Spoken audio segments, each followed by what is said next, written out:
ಓಹ್ ಬಂದ್ರಾ? ಬನ್ನಿ ಬನ್ನಿ. ಭೈರತಿ ನನಗಲ್. ಇದು ನರ್ತನ್ ಅವರು ಡೈರೆಕ್ಟ್ ಮಾಡಿ ಡಾಕ್ಟರ್ ಶಿವರಾಜ್ ಕುಮಾರ್ ಅವರು ಮುಖ್ಯ ಪಾತ್ರದಲ್ಲಿ ಕಾಣಿಸಿಕೊಂಡಿರುವಂಥ ಹೊಸ ಸಿನಿಮಾ. ಆ್ಯಂಡ್ ನಮಗೆಲ್ಲ ಗೊತ್ತಿರೋ ಹಾಗೆ ಇದು ಮಫ್ತಿ ಸಿನಿಮಾದ ಪ್ರೀಕ್ವೆಲ್ ಕೂಡ ಹೌದು. ಸೊ ಸಿನಿಮಾ ನೋಡಿದ ನನಗೆ ಸಿನಿಮಾ ಹೇಗನ್ನಿಸ್ತು, ಏನೆಲ್ಲ ಇಷ್ಟ ಆಯಿತು, ಏನೆಲ್ಲ ಕಷ್ಟ ಆಯಿತು ಎಲ್ಲವನ್ನೂ ಡೀಟೇಲ್ ಆಗಿ ಮಾತಾಡುವ. ಅದಕ್ಕೂ ಮುಂಚೆ ಚಾನಲ್ಗೆ ಹೊಸಬರಾಗಿದ್ದರೆ ಚಾನಲನ್ನು ಸಬ್ಸ್ಕ್ರೈಬ್ ಮಾಡಿಕೊಂಡು ವಿಡಿಯೋ ಇಷ್ಟ ಆದರೆ ಒಂದು ಲೈಕ್ ಕೊಟ್ಟು ವಿಡಿಯೋನ ಕಂಪ್ಲೀಟಾಗಿ ನೋಡಿ. ಸೊ ಇಲ್ಲಿನ ಪ್ಲಾಟ್ ಬಗ್ಗೆ ನಾನೇನು ಸ್ಪೆಷಲ್ ಆಗಿ ಹೇಳಬೇಕಾಗಿಲ್ಲ. ಆಲ್ರೆಡಿ ಮಫ್ತಿಯಲ್ಲಿ ಭೈರತಿ ರಣಗಲ್ ಯಾರು, ಅವನು ಇರುವಂತಹ ಜಾಗ ಎಂಥದ್ದು ಅನ್ನೋದನ್ನು ನೋಡಿದ್ವಿ. ಆ್ಯಂಡ್ ಇಲ್ಲಿ ಅವನು ಅಷ್ಟೊಂದು ಕ್ರೂರಿಯಾಗಿದ್ದು ಹೇಗೆ, ಅದಕ್ಕೆ ರೀಸನ್ ಏನು, ಆ್ಯಂಡ್ ಆ ಪ್ರೊಸೆಸ್ಸಲ್ಲಿ ಏನೆಲ್ಲ ನಡೆದಿತ್ತು ಅನ್ನೋದೇ ಸಿನಿಮಾ. ಆ್ಯಂಡ್ ಅದನ್ನು ನೀವು ಸಿನಿಮಾದಲ್ಲೇ ನೋಡಬೇಕು. ಇಲ್ಲಿ ನನಗೆ ಇಷ್ಟ ಆಗಿದ್ದು ಅಂದರೆ ಮೊದಲಿಗೆ Narthan as a director, already establish ಆಗಿರುವಂತಹ ಕ್ಯಾರೆಕ್ಟರ್ ಅನ್ನೋದು ಗೊತ್ತು, ಬಟ್ ಅದಕ್ಕೆ ಇಟ್ಟಿರೋ ಬ್ಯಾಕ್ ಡ್ರಾಪ್ ಇದೆಯಲ್ವಾ, ಅದು ತುಂಬಾ ಚೆನ್ನಾಗಿತ್ತು. ಆ್ಯಸ್ ಅ ರೈಟರ್ ಆಗಿ, ಆ್ಯಸ್ ಅ ಡೈರೆಕ್ಟರ್ ಆಗಿ ಅವರು ಎಷ್ಟು ಸ್ಟ್ರಾಂಗ್ ಆಗಿದ್ದಾರೆ ಅನ್ನೋದನ್ನು ಇದು ಶೋ ಮಾಡುತ್ತೆ. ಇವನ್ ಮಫ್ತಿಯಲ್ಲಿ ಹುಟ್ಟಾಕಿದ್ದಂತಹ ಎಲ್ಲ ಪ್ರಶ್ನೆಗಳಿಗೂ ಕೂಡ ಪ್ರಾಪರ್ ರೀಸನ್ದೊಂದಿಗೆ ಆನ್ಸರನ್ನು ಕೊಟ್ಟರು. ಆ್ಯಂಡ್ ಅದು ಕೂಡ ತುಂಬಾ ಖುಷಿ ಕೊಡ್ತು. ರೈಟಿಂಗ್ ಆ್ಯಂಡ್ ಡೀಟೇಲಿಂಗ್, ಆಬ್ವಿಯಸ್ಲಿ ಸಿನಿಮಾದಲ್ಲಿ ನರ್ತನ್ ಅವರ ಮಾರ್ಕ್ ಎದ್ದು ಕಾಣಿಸುತ್ತೆ. ಆ್ಯಂಡ್ ಅದಕ್ಕೆ ಸಪೋರ್ಟ್ ಮಾಡಿರೋದು ರೈಟಿಂಗಲ್ಲಿ ಅನ್ನೆಸೆಸರಿ ಅನ್ನೋದು ಏನೂ ಕೂಡ ಇರಲಿಲ್ಲ. ಪ್ರತಿ ಸೀಕ್ವೆನ್ಸ್, ಪ್ರತಿ ಕ್ಯಾರೆಕ್ಟರ್ ಬರೋಕ್ಕೂ ಕೂಡ ಒಂದು ಪ್ರಾಪರ್ ರೀಸನನ್ನು ಬರ್ಕೊಂಡಿದ್ದಾರೆ. ಮೇನ್ಲಿ ಅವುಗಳಿಗೆ ಅಷ್ಟೇ ಪ್ರಿಫರೆನ್ಸನ್ನು ಕೂಡ ಕೊಟ್ಟಿದ್ದಾರೆ.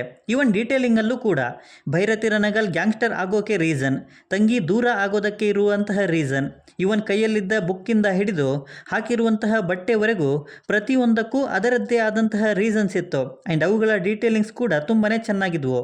ಇನ್ನು ಆ್ಯಕ್ಷನ್ ಸೀಕ್ವೆನ್ಸಸ್ನ ಕೂಡ ಹೇಗೆ ಬೇಕೋ ಹಾಗೆ ಬರ್ಕೊಂಡಿಲ್ಲ, ಅವುಗಳಿಗೆ ಪ್ರಾಪರ್ ಆಗಿರುವಂಥ ರೀಸನ್ ಇದೆ. ಸ್ಟಾರ್ಟಿಂಗಲ್ಲಿ ಸ್ಮೂತಾಗಿ ನಡೀತಾ ಇರುತ್ತೆ, ನಂತರ ಮಾಸ್ ಎಲಿವೇಶನ್ ಬರುತ್ತೆ ಗುರು, ಪಕ್ಕಾ ಗೂಸ್ ಬಂಪ್ಸ್ ಅಂತಲೇ ಹೇಳ್ತೀನಿ. ಅದರಲ್ಲೂ ಪ್ರೀ ಇಂಟರ್ವಲ್ ಆ್ಯಕ್ಷನ್ ಸೀಕ್ವೆನ್ಸಲ್ಲಿ ಲಾಂಗ್ ಸೀನ್ ಒಂದಿದೆ, ಗೂಸ್ ಬಂಪ್ಸ್ ತರಿಸುತ್ತೆ ಅಂತಲೇ ಹೇಳ್ಬೋದು. ಇನ್ನು ಆಫೀಸ್ ಒಂದರಲ್ಲಿ ಬಾಂಬ್ ಇಡುವಂಥ ಸೀಕ್ವೆನ್ಸ್, ಪೊಲೀಸ್ ಸ್ಟೇಷನನ್ನು ಸುಟ್ಟಾಕುವಂಥ ಸೀಕ್ವೆನ್ಸ್, ಕಾಲಿಗೆ ಕೈ ಬರುವಂಥ ಸೀಕ್ವೆನ್ಸ್ ಚೆನ್ನಾಗಿದ್ವು. ಇವನ್ ಡೈಲಾಗ್ಸ್ ಕೂಡ ಕಡಿಮೆ ಇದ್ದರೂ ಕೂಡ ಪ್ರತಿ ಡೈಲಾಗ್ಸ್ ತುಂಬಾ ಡೆಪ್ತ್ ಮೀನಿಂಗನ್ನು ತೋರಿಸ್ತಾ ಇದ್ವು. ಸಿನಿಮಾಟೋಗ್ರಫಿ ಆ್ಯಂಡ್ ಕಲರಿಂಗ್ ಕೂಡ ಅಷ್ಟೇ ಚೆನ್ನಾಗಿತ್ತು. ಆ್ಯಸ್ ಅ ಲಾಯರ್ ಆಗಿದ್ದಾಗ ಇದ್ದಂತಹ ಪ್ರಪಂಚವನ್ನು, ಗ್ಯಾಂಗ್ಸ್ಟರ್ ಆದಾಗ ಆಗೋ ಪ್ರಪಂಚವನ್ನು ಅಷ್ಟೇ ಚೆನ್ನಾಗಿ ತೋರಿಸಿದ್ದಾರೆ. ಬ್ಯಾಕ್ಗ್ರೌಂಡ್ ಸ್ಕೋರ್, ಹಾಡುಗಳಲ್ಲಿ ಕಾವಲಿಗ ಸಾಂಗ್ ಥಿಯೇಟ್ರಲ್ಲಿ ಫೀಲ್ ಮಾಡಿಸುತ್ತೆ. BGM ಕೆಲವೊಂದು ಕಡೆ ಇನ್ನೂ ಬೆಟರ್ ಆಗಬೇಕಾಗಿತ್ತು ಅನಿಸಿದ್ದಂತೂ ನಿಜ.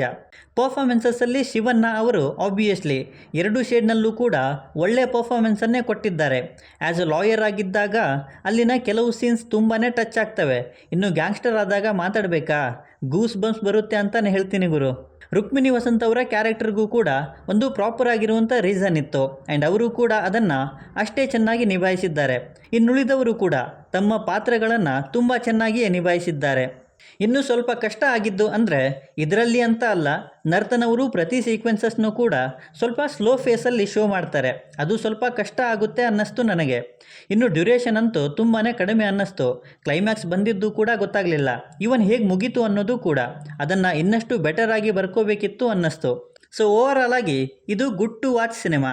ನರ್ತನ್ ಅವರ ರೈಟಿಂಗ್, ಡೈರೆಕ್ಷನಿಂದ ಶಿವಣ್ಣ ಅವರ ಮಾಸ್ ಎಲಿವೇಶನ್ವರೆಗೂ ಒಂದು ಪ್ರಾಪರ್ ಪ್ಯಾಕೇಜ್ ಇರುವಂಥ ಸಿನಿಮಾ. ಅದರಲ್ಲೂ ಮಸ್ಟ್ ಟು ಥಿಯೇಟರ್ ವಾಚ್ ಅಂತಲೇ ಹೇಳ್ತೀನಿ. ಸೊ ಫ್ಯಾಮಿಲಿ ಸಮೇತ ಹೋಗಿ ಈ ಸಿನಿಮಾನ ನೀವು ನೋಡಬಹುದು. ಸೊ ಇದಿಷ್ಟು ಸಿನಿಮಾದ ಬಗ್ಗೆ ನನ್ನ ಅನಿಸಿಕೆ. ಆಲ್ರೆಡಿ ಸಿನಿಮಾನ ನೀವು ನೋಡಿದರೆ ನಿಮ್ಮ ಅನಿಸಿಕೆ ಏನೇ ಇದ್ದರೂ ಖಂಡಿತ ಕೆಳಗಡೆ ಬರೆದು ತಿಳಿಸಿ.